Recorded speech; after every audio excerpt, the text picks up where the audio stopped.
ꯑꯁꯤ ꯉꯥ ꯃꯇꯨꯝ ꯊꯣꯡꯕ ꯎꯠꯆꯔꯛꯀꯅꯤ ꯉꯥ ꯃꯇꯨꯝꯒ ꯉꯥꯒ ꯑꯗꯩꯗꯤ ꯀꯩꯅꯣ ꯈꯥꯃꯦꯟ ꯑꯁꯤꯟꯕꯤ ꯀꯨꯞꯅ ꯇꯧꯅ ꯁꯣꯏꯔꯦ ꯑꯗꯩ ꯀꯣꯟꯅ ꯇꯤꯜꯍꯧꯁꯨ ꯀꯨꯞꯅ ꯁꯣꯏꯔꯦ ꯑꯗꯩꯗꯤ ꯀꯩꯅꯣꯒ ꯌꯣꯡꯆꯥꯛ ꯃꯔꯨ ꯇꯧꯅ ꯊꯣꯡꯉꯅꯤ ꯑꯁꯤꯇꯅꯤ ꯊꯣꯡꯗꯕ ꯑꯥꯂꯨ ꯍꯥꯞꯄꯣꯏ ꯁꯤꯗꯅ ꯃꯥꯏ ꯀꯩꯅꯣ ꯂꯩꯔꯦ ꯁꯤꯅ ꯃꯥꯏ ꯃꯆꯜꯅꯤ ꯑꯁꯤ ꯖꯤꯔꯥꯅꯤ ꯁꯤꯅ ꯌꯥꯏꯉꯪꯁꯤꯅ ꯊꯨꯝ ꯑꯁꯤꯅ ꯃꯣꯔꯣꯛ ꯑꯁꯤꯇꯅꯤ ꯍꯥꯞꯄꯒ ꯊꯣꯡꯉꯅꯤ ꯊꯣꯡꯉꯁꯨ ꯎꯠꯆꯔꯛꯀꯦ ꯊꯥꯎ ꯍꯥꯞꯄꯒ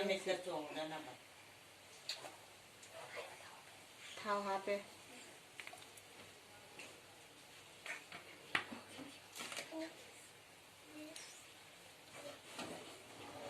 ꯈꯥꯡ ꯁꯥꯔꯕꯣ ꯁꯥꯔꯦ ꯑꯗꯨ ꯇꯤꯜꯍꯧ ꯀꯩꯅꯣꯗ ꯍꯥꯟꯅ ꯉꯧꯕꯅ ꯉꯧꯔꯣꯏꯗ꯭ꯔꯣ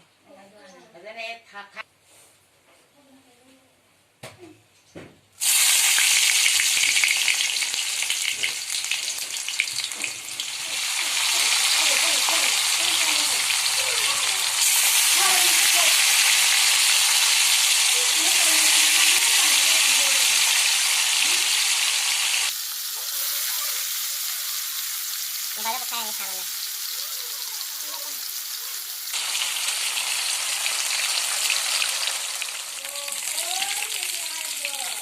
Nga ngꯧꯕ ꯂꯣꯏꯔꯦ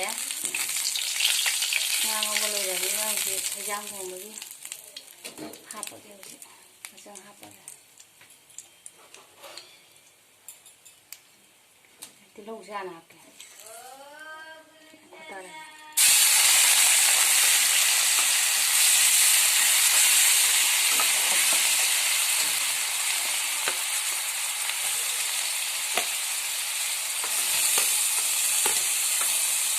ꯇꯤꯜꯍꯧꯁꯤꯒ ꯌꯣꯡꯆꯥꯛꯁꯦ ꯄꯨꯟꯅ ꯉꯧꯔꯦ ꯈꯥꯃꯦꯟ ꯑꯁꯤꯟꯕꯤ ꯍꯥꯞꯅ ꯉꯧꯔꯗꯤ ꯀꯩꯅꯣꯁꯦ ꯌꯣꯡꯆꯥꯛꯁꯦ ꯀꯩꯅꯣ ꯇꯧꯅꯤꯅꯕ ꯀꯟꯁꯤꯟꯒꯅꯤ ꯇꯤꯜꯍꯧꯁꯤꯒ ꯌꯣꯡꯆꯥꯛꯁꯦ ꯉꯧꯔꯦ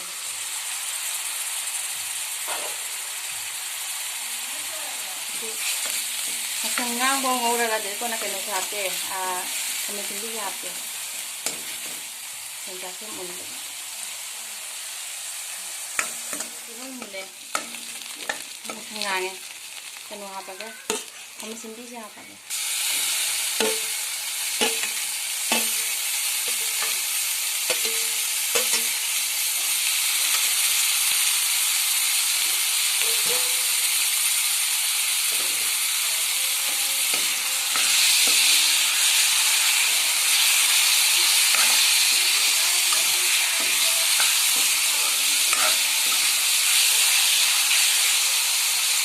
kilo apel, jainghang, jadi morok, apa lo ya? Jainghang sih, ini apa lo ya?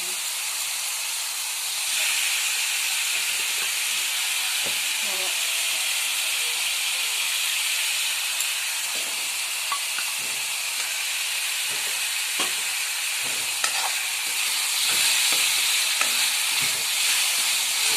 Sini hau sai nih, sini hau udah ke kecil kan gitu. Ini kita mulai deh. Jadi kecil lah kan kan. Nggak mau ya nih.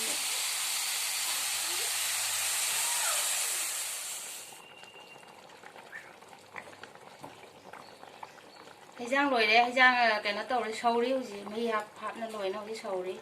Ngã này cái thằng này này.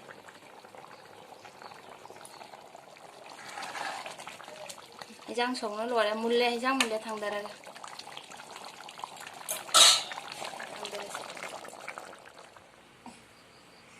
đây thằng đây mà chụp phải ra hào rồi nè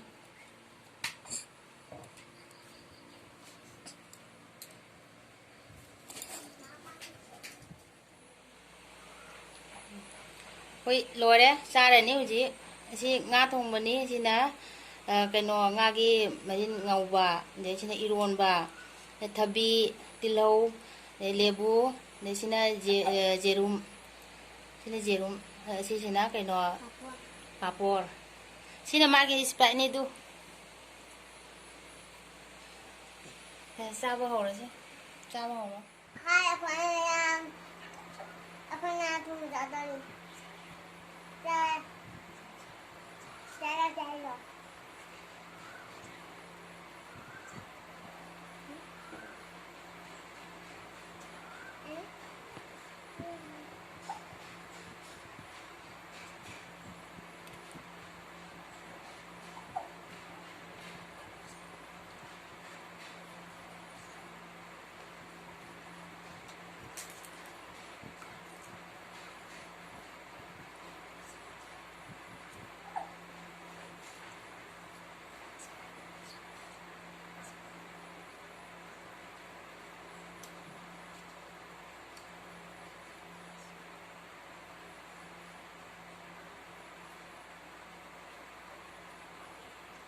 ꯊꯥꯕꯤ